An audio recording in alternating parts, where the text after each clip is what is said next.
6 জুলাই রোববার বিকেলে Panthapath sell centre অডিটোরিয়ামে দুর্নীতি বিরোধী জাতীয় সমন্বয় কমিটির আলোচনা সভা অনুষ্ঠিত হয়। আলোচনা সভায় সংগঠনের সাধারণ সম্পাদক সারোয়ার ওয়াদুদ চৌধুরী বলেছেন, স্বচ্ছ ভোটের পরিবেশ ছাড়া যেনতেন নির্বাচন জনগণ চায় না। 69-এর গণঅভ্যুত্থানের শহীদ আসাদের সহোদর ডক্টর আজিজুল্লাহ এম নুরুজ্জামানের সভাপতিত্বে বক্তব্য রাখেন সাবেক মন্ত্রী নাজিম উদ্দিন আল আজাদ, সাবেক বিচারপতি ডক্টর মোহাম্মদ আবু তারিক, অবসরপ্রাপ্ত কর্নেল ডক্টর প্রকৌশলী আনোয়ার হোসেন, অবসরপ্রাপ্ত lieutenant colonel Abu Yusuf Zubairullah, doctor Shafiqul Islam Kanu, doctor প্রকৌশলী লুৎফর রহমান, পারভিন নাসের খান ভাসানী, সাবেক বাণিজ্য উপদেষ্টা শওকত আলী খান, আবুল কালাম আজাদ, নজরুল গবেষক কবি এইচ.এম. সিরাজ, অ্যাডভোকেট আবুল বাশার, কবি কাজী আলম, নাহিদ গ্রুপ দ্বারা নির্যাতিত হাসিবুল হাসান রাজীব প্রমুখ সহ আরও অনেকে। নেগোসিয়েশনে বসবে, আমার জীবন পরিবর্তন করে দিবে, 10 কোটি টাকা সাধতে ছিল আমাকে যে তোমার জীবনে কিছু করতে হবে না, তারপরও এই ডকুমেন্টসগুলো তুমি কোনো জায়গায় পাবলিশ করো না। আমি বলছি আসলে আমি যদি মরেও যাই, যেহেতু আমার মা বাবা ভাই বোনের সামনে আমাকে আমার মা বাবা ভাই বোনকে পিটিয়েছে, তো আমি আসলে সুষ্ঠু বিচার চাই। আমাদের সর্বস্তরে দুর্নীতি, এর প্রধান কারণ হলো আমাদের দেশের রাজনৈতিক সিস্টেম। এই রাজনৈতিক সিস্টেম আমাদেরকে গ্রাস করে ফেলছে। আমাদের দেশে 2টা পরিবারতন্ত্র।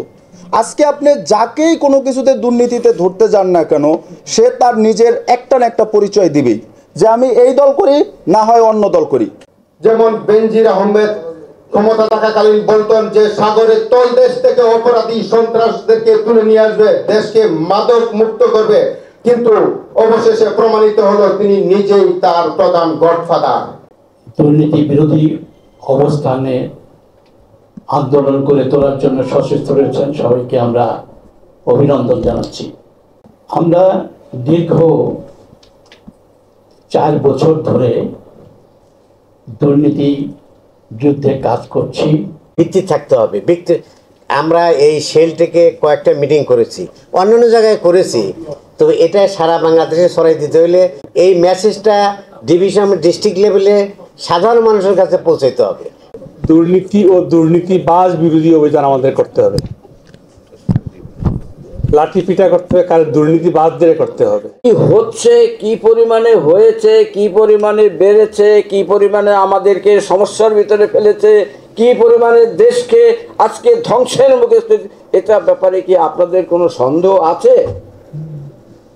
হোয়াইট পেপারে দিয়েছে, সেখানে বলেছে যে আমাদের দেশ থেকে প্রায় 324 বিলিয়ন পাচার হয়ে গেছে, 324 বিলিয়ন প্লাস বিগত সরকার বিদেশ থেকে যে ঋণ নিয়েছে তাও 120 কি 22 বিলিয়ন। 71 সালের 16 ডিসেম্বরের পর, অর্থাৎ যদিও 6 ডিসেম্বর থেকে লুটপাট শুরু হয়েছে, এটা আজও অব্যাহত রয়েছে। এই লুটপাটকারীরা সমাজে মাথা উঁচু করে দাঁড়িয়ে আছে। তারা যতক্ষণ পর্যন্ত এই উঁচু মাথাকে আমরা নিচে পদদলিত করতে পারবো না, ততক্ষণ পর্যন্ত আমরা আমাদের প্রশান্তি নাই এবং দেশ দুর্নীতিমুক্ত হবে না। ফাটা কেষ্ট কিন্তু তার এই উত্থানটাই হয়েছে তৃণমূলের সাহায্যের কারণে। আমরা সেটা করতে হবে।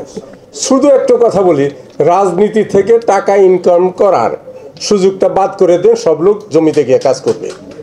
দুর্নীতি বিরোধী আমরা কাজ করব, তাহলে দুর্নীতি কিভাবে হয় এইটা আগে শনাক্ত করতে হবে। ডাক্তারের কাজ হচ্ছে আগে রোগটা শনাক্ত করা, রোগের উৎপত্তি কোথা থেকে হচ্ছে, তারপরে হচ্ছে তার ট্রিটমেন্ট, ওষুধ হচ্ছে তারপরে। আসলে দুর্নীতি সম্প্রসারিত হয় বা চলমান থাকে কখন? যখন আইনের প্রয়োগ হয় না। যদি আইনের প্রয়োগ হয়, শাস্তির যদি ব্যবস্থা থাকে, তাহলে দুর্নীতি বন্ধ হবে। করাপশন এন্ড ন্যাশনাল সিকিউরিটি আমি কেন করেছি?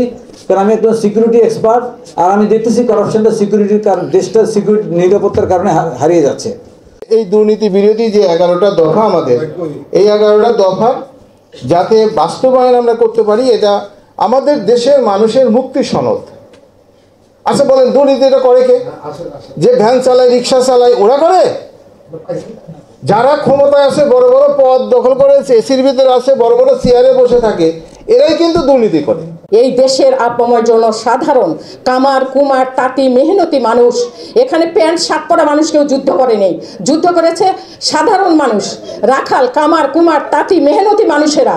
আর কোট পরা মানুষেরা এখন দুর্নীতি করে করে কোটি কোটি টাকা কামাই করতেছে। তারা এদেরকে এখন ন্যাংটা করে করে রাস্তার মধ্যে ছেড়ে দিতে হবে, এদেরকে মারতে হবে। যেমন আমাদের রোগ ভাই বলে গেছেন যে চাবুকের বাড়ি দিয়ে তাদেরকে নামাইতে হবে। নিজেরা আগে আমরা দুর্নীতি মুক্ত কিনা এইটা নিজের বিবেকের সাথে আলাপ করে নিতে হবে। আমাকে প্রাণনাশের যারা চেষ্টা করতেছে তারা কিন্তু এই দেশেরই মাফিয়া গ্রুপের কিছু লোক। তাদের সমস্যা যে আমি এই মাফিয়া গ্রুপের বিরুদ্ধে কথা বলি। আজকে তারা যে এই গ্রুপগুলি হাজার হাজার কোটি টাকার মালিক হয়েছে, তারা আজকে এই দেশটাকে শোষণ করতেছে। তাদের এই শোষণের থেকে মুক্তির জন্য আমি আমার জীবন উৎসর্গ করব।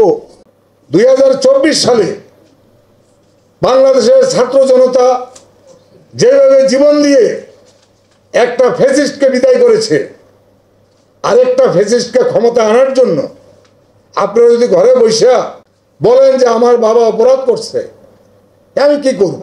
আমার ভাই অপরাধ করছে, আমি কি করব? আমার বোন অপরাধ করছে, কি করব? আমার ওই 11 দফার মধ্যে সংক্ষিপ্তভাবে এই কথাগুলি বলা আছে। আমার বাপ অপরাধ করছে, আমার বাপকে বলি পাঠা দিতে হবে। তাইলে এই রাষ্ট্রে এই সমাজের মধ্যে মানুষ বলবে যে সারওয়ার চৌধুরী নীতির সাথে আপোষ করে নাই। আমার বউ অপরাধ করছে, আমার বউকে ক্ষমা করা যাবে না। আমার ভাই অপরাধ করছে, আমার ভাইকে ক্ষমা করা যাবে না। সেই মানসিকতা নিয়ে যারা ন্যায় এবং সত্যের পক্ষে, সাদাকে সাদা কালোকে কালো বলার যাদের সাহস আছে, তারাই শুধু আপনারা এই দুর্নীতি বিরোধী জাতীয় সমন্বয় কমিটির সাথে যুক্ত হয়ে জনগণের মাঝে আপনাদের জীবন বিলিয়ে দেন, জনগণের মুক্তির জন্য আপনাদের জীবন বিলিয়ে দেন। আর যদি কোনো রকমের আপোষ সভা করতে চান, তাইলে এই সংগঠন করে আমাদেরকে বিভ্রান্ত করার দরকার নাই।